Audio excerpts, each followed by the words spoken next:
Capture video, good. I want to do something on lighting, so you can light these things so they look photorealistic. Plus, I'm going to go over most of the project, and we will look at them next week. So what I'm looking for next week is I want finished photorealistic rocks. So we can look here, and we can look there, and we're looking at the same thing. We've covered most of the parts of doing that. I'm going to go into detail today about the basics of how you light scenes. And if you look at the 5 parts of 3D animation, if you look at modeling and texturing and animating and cinematography and rendering, this is over in the cinematography area. There's actually, generally, if you're on a film set or a television show, what they're going to do is they're going to set up the lighting and the camera stuff at the same time. Just because you normally have to be aware of where the lights are when you're moving the cameras around, and you're really only putting the lights in place for what the camera sees. Now, we're not going to do much with the camera, so we don't have to worry about that, but we do have to worry about the lighting. I am with a very simple shape here. I'm starting with this here rock, and one of the first things I'm going to do is I'm going to put it in an environment, because things will work better in an environment. If we look over there, you see me in an environment, you see this rock in an environment. I'm going to put an environment around this rock to make it look more realistic.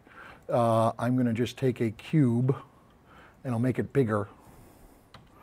Let's hit our scenes here, and I will set my rock into that, maybe like that. And you notice my camera is already in there. I'm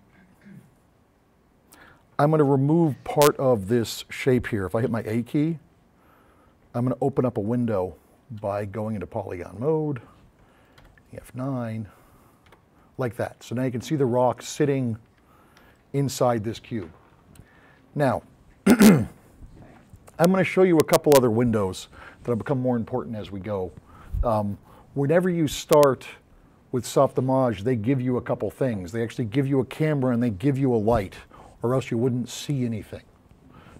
If I hit a 9 key, which is a schematic, it's going to show you a camera, which we're looking through, and this here light, which has been lighting up everything as we go. Because they're outlined, that means that they're hidden. You don't normally see them. Now, I believe the best way to light something is to start with no light. Start black and start adding lights in as you need them. So I'm going to delete my lights and start with no lights, and then start putting them in and explain to you how they work as we go. This is my light. I'm going to hit delete. And, this window? This window is called a schematic, and we'll go much more into detail on it later. It sits off a 9 key. If I hit the 9 key, it comes up. Any of these windows are normally gettable in any of our other displays too. If I look down here, schematic, schematic, schematic, here, yes.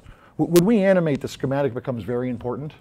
For now, it's useful, though really, for me, it was just a quick way to select stuff. You're welcome to use it though, certainly. Just to show you, if I pick schematic here, it'll give me that same window here. And I could go back to whatever this was normally, which I think is front, like that. Okay, this scene is dark, but we're still seeing our outline because this is our OpenGL real-time preview. Most of the best lighting effects, we're actually going to see better in a rendered preview, which means I have to use the Q button. If I hold down the Q button, I'm going to draw this, and this is going to be software rendered, and it's basically black. You'll see a little bit of something there because of something called ambient light, which we'll discuss. Now I'm going to put in lights. Lights are primitives. Like anything else, I go to primitive. If I go to light, I get a choice of different lights. We're going to talk about 3 specific lights here: the infinite light, the point light, and the spotlight. And then you'll be able to mix and match them and do whatever you want to do with them. The first light we're going to put in is called an infinite light. And it's very similar to the light you get when you start Softimage anyway. It is the same thing. It's designed to imitate the sun. I'm going to click it, and a whole bunch of things will change. Okay. First off, I got a property panel. Secondly, I got this icon. And thirdly, we have light. I'm going to turn up the detail here. You'll see that that light is aimed straight dead on into this box. And the icon, if I move it around, will not change that. An infinite light, like the sun, bears no concern over where it's located. The only thing that matters is what angle it's located, what angle it is in terms of where it's hitting the objects you want to light. Easier way of putting that. We all live in this world, and we all have this huge light source called the sun, and it's fine. It does lots of things for us. But basically, it doesn't matter where we are in relation to the sun ever. If I'm in LA, if I'm in New York, I'm wherever I am in relation to the sun, everything's roughly the same. I mean, it might be a little warmer here, a little colder there, but that's for other reasons. What matters a whole lot is what angle the sun is at. If it's 12 o'clock here, the sun's coming right down on me. I'm casting a shadow right here. If it's midnight, I don't have any light. LA, all these other places, that's the same too.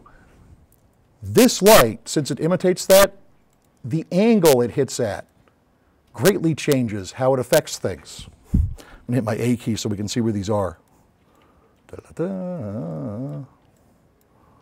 So you'll see that basically the only thing that matters on this light is where it's turned to. The only reason I move it is to get it out of the way. I'll put it over here just so that it's not bothering my scene, and then I can make it act however I want to. That's coming from underneath. I'll rotate it down so it's shining light down like that. And I like that. And you'll see even the inside of the box, even though the box is covered, doesn't really matter that much. Oh damn, I think I lost one of my videos. Maybe. Or maybe not. And where's my mouse? There's my mouse again, good. I want to talk about the property box a little bit that comes up. It has a color. Lights can have colors. I could make it a red light. Makes everything red. I could make it a blue light. Makes everything blue. Right now I'm going to leave it white, and we'll talk about that. It has an intensity. An intensity of 1.0 should kick back the same amount of light it puts in. It has shadows that are not on by default. I'm going to take my rock for a second here, and I'm going to lift it up with that key right there. I'll put it back in my box and over here and down here. Oh, you know what? I keep pushing the wrong button is my fault. Good. So now it's sitting in that box there. I'm going to go back here, go back to the lights. I'm going to turn on the shadows. When I click this, watch what happens. There's suddenly a shadow cast from the box, and I bet if I move the rock, I'll see one from the rock too. Well, probably where I move it to is going to be a big issue. Go back to top.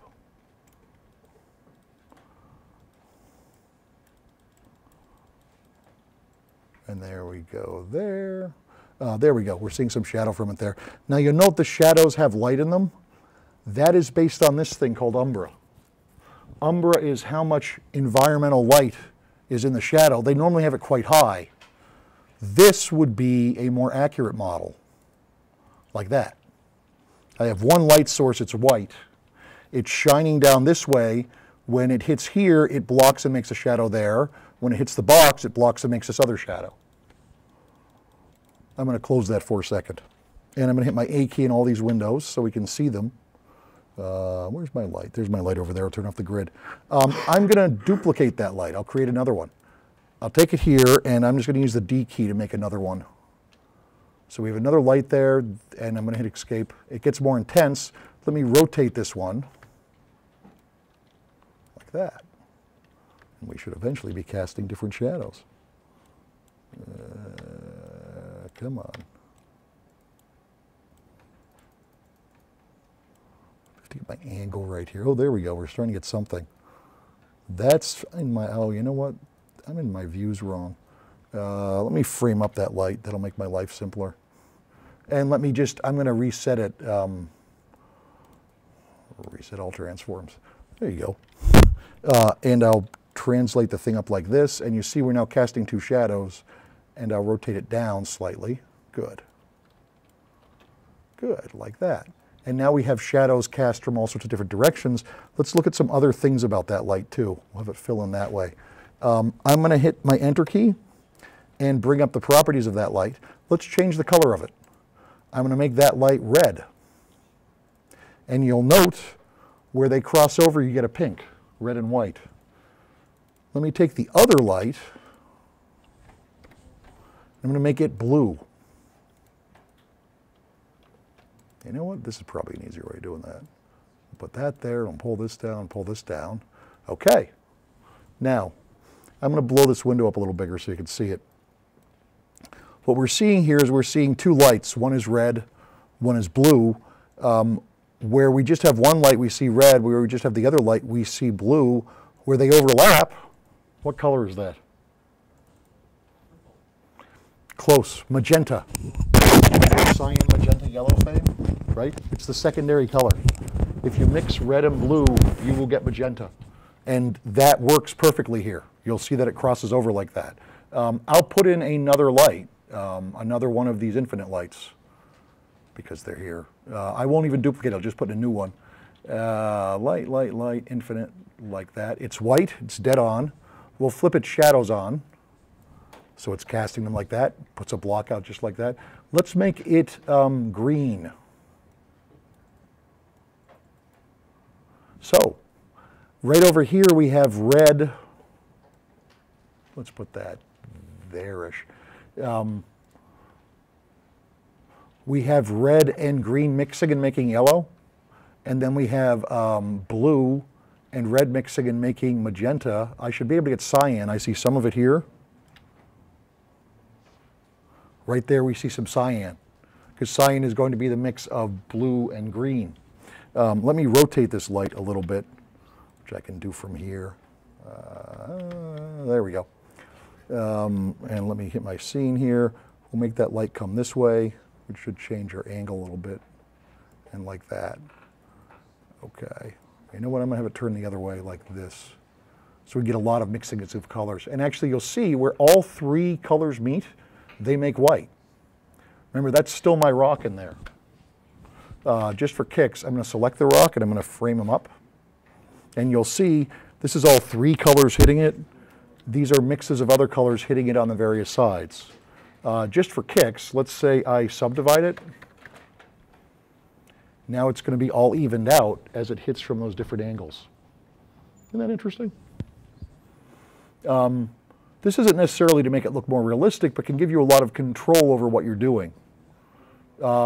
Just because, let's put a shader on our rock quick. Material, Lambert.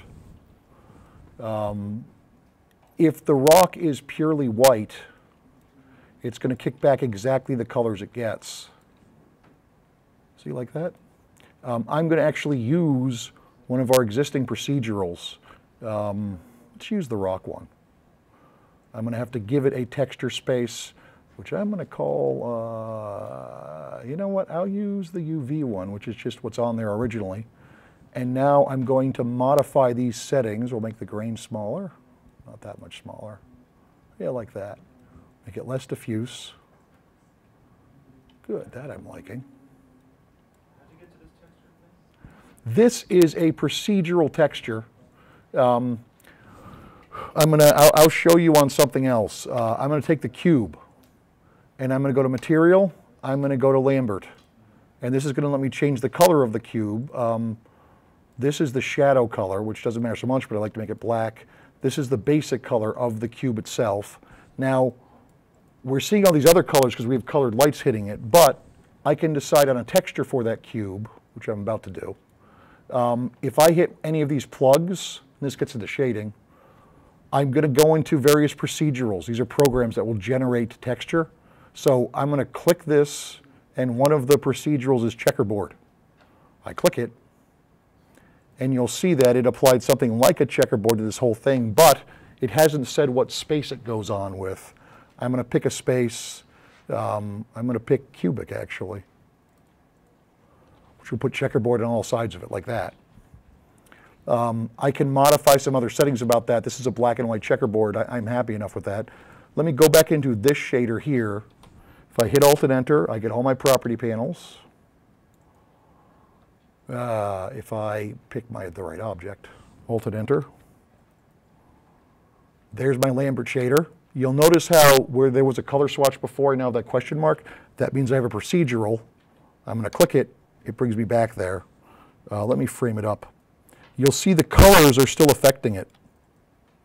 That side appears bluer. That side appears redder. And if I undo the subdivide too, you'll see the edges being sharper. We'll give it one level of subdivide like that. A couple other settings in here just since I'm here. I can do bump mapping on it, which gives that some depth, and that's controllable to some degree. I also can mess around with these colors. If I look at my actual rock, those colors are much lighter.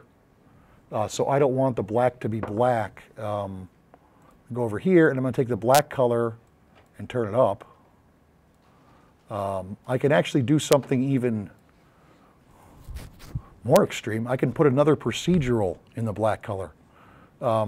Let's pick checkerboard for the black. What that means is now in those black areas, it will now put in whatever checkerboard texture I have. And just to be even more interesting, we'll go with a red color for one of the checks and a green for the other. That's kind of cool. And then in one of those, I'll pick another procedural. In the red color, I'll pick fractal, which is a personal fave. I want to pick the texture space. I'll pick the same one. I can modify what's happening here, and if I change this, you should see just the colors within that area changing, if we get it right. Texturing can be a very involved thing, obviously. And it's not what this is about. I'm just having fun playing with it. That's kind of cool. I'll leave that like that. Let me go back to my lighting for a bit. We have right now this cube, we have the rock in there, we have a scene, and we have 3 different lights coming in at it. These are all directional lights. I'm going to show you a different type of light. I'm going to do it by deleting those 3 lights. I'm going to open up that schematic again. I can find my lights, they're right there. I'm going to delete them. Goodbye, black again. That's the infinite light supposed to imitate the sun angle. I'm now going to show you the point light. The point light is designed to imitate basically, if you ever had like a wire hanging from a ceiling with a light bulb on the end of it, that's what a point light imitates. It imitates a light that goes out in all directions from one point. Primitive, light, point. And you'll see it goes to 0, 0, 0. Point lights do not matter what angle they're at. The only thing that matters is where they are. I'm going to turn its intensity up, and I'll turn the shadows on. And now I'm going to start moving it. And you'll see it changes pretty drastically based on where it is. There's no reason I can't mix them. I didn't in this case, but I can. I'll leave this one. I liked where it was before. There. You know what? I have snapping on. That's what's causing me all this hullabaloo. Okay, I'm going to put that there, and we'll leave that as a white light, and I'll put in another one by just duplicating it over here and escape that one. And let's push this new one up. Come on, give me my shadows. I want better shadows than that. Oh, they're both white, I guess is why I'm getting such pishy-cocky shadows, as my Hungarian boss used to say. I'm going to modify the color of them. I'll make this one yellow, actually, which I'll do by doing that. Good. And I'll make the other one blue. Actually, I'll make the other one cyan, which is a mixture of everything but my red. Good. Where they overlap, they should make white. Yeah. And let's put this one over here. So good, we should get shadows going in both directions then. There it is. Good. We get a magenta shadow on one side, we get a cyan shadow on the other, we get white in between.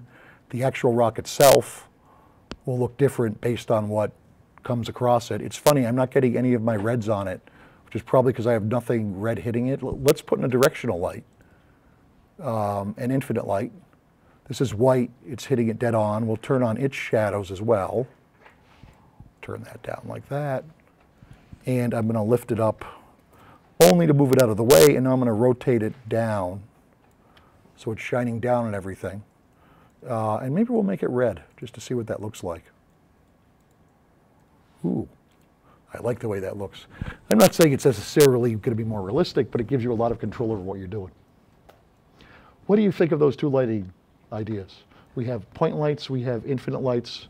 One, where you put it, that's what matters. The other, the angle it's at, that's what matters. You can turn on shadows, you can turn off shadows. Let me show you. Without the render region, I see some of the results, but not all of them. Do you see? So this looks okay, but it looks much better when I pull the render region. Gets me much closer to what I want to be. So give this a shot, guys. Take scenes you're working on right now, remove the lights, and start putting in point lights and angle lights and see if you can make them look more realistic. Okay? Okay. Let me